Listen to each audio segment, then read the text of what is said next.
will there be an increase in London police numbers with regard to rising crime rates? Seb, not unless the government in the budget next week announces not just a reversal of the cuts made, but additional funding of our police service. 80% of the funding the Met Police Service, and by the way, other police forces around the country receive comes from central government. We are a very centralised country.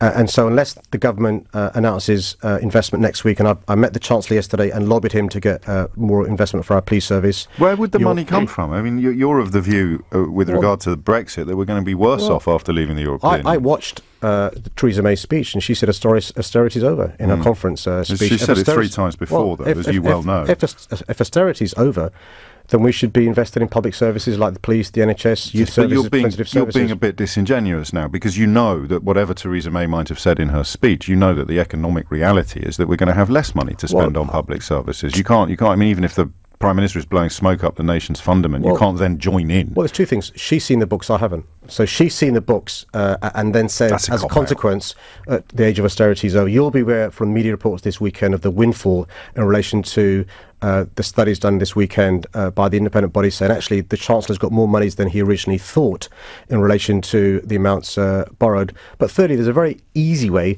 to have more monies to invest in public services rather than having to make plans for civil unrest, rather than having to make plans for stockpiling medicine, rather than having to make plans for sending a motorway into a car park, rather than making plans to hire ships to travel food from the other side of the channel to here. We can use those monies to invest in public services like the police service.